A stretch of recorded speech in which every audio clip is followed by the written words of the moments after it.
సంపూర్ణ సమర్పణ, సంపూర్ణ దీవెన. తన ప్రాణమును రక్షించుకొనగోరువాడు దానిని పోగొట్టుకొనును. నా నిమిత్తమై తన ప్రాణమును పోగొట్టుకునివాడు దానిని రక్షించుకొనును. లూకా 9వ అధ్యాయం 24వ వచనం. యేసు ప్రభువు ఇక్కడ గొప్ప సత్యమును చెప్పుచున్నాడు.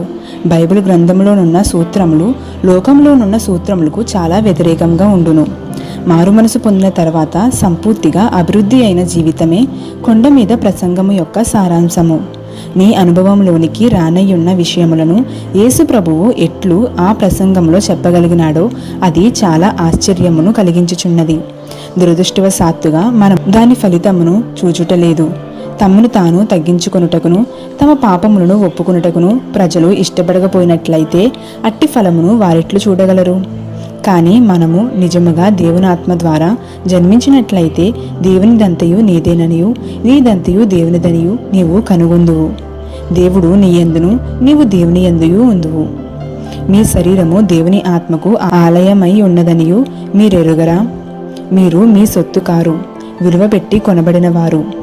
నీ శరీరము నీది కాదన్న సంగతి నీవెరుగుదువా? నీవు దేవుని ఆరాధించుటకు వెళ్ళినప్పుడు నీ శరీరము నెట్లు కాచుకొనవలనో నీవు ఎరిగియుందువు. నీ ముఖము నీది కాదు, నీ ముఖము దేవునికి అంగీకారముగా ఉన్నదా? దేవుని వాక్యముతో నీ వాక్యమును శుద్ధీకరించుకున్నప్పుడు నీ ముఖములోనికి పరలోకపు సౌందర్యము వచ్చును. నీవు నీ సొత్తు కాదు. ఆ ఇల్లు నీదని తలంచుచున్నావు. కాదు, అది నీది కాదు.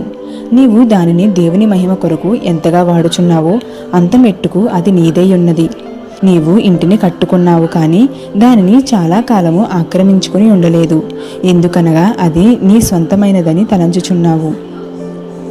ఇప్పుడు నీ దాసుని సంతతి నిత్యము నీ సన్నిధిని ఉండునట్లుగా దానిని ఆశీర్వదింపననుగ్రహించి ఉన్నావు. యెహోవా, నీవు ఆశీర్వదించిన ఎడల అది ఎన్నటికీ ఆశీర్వదింపబడి ఉండును. తన కుమారుడైన సొలొమోనును దీవించమని దావీదు కోరెను. దేని మీదను ఆధారపడి ఉండక పరిపూర్ణ హృదయముతో దేవుని వెతకవలననియు దావీదు కుమారుడైన సొలొమోనుతో చెప్పెను. ఇట్లు రాజ్యము దావీదు వశమాయెను.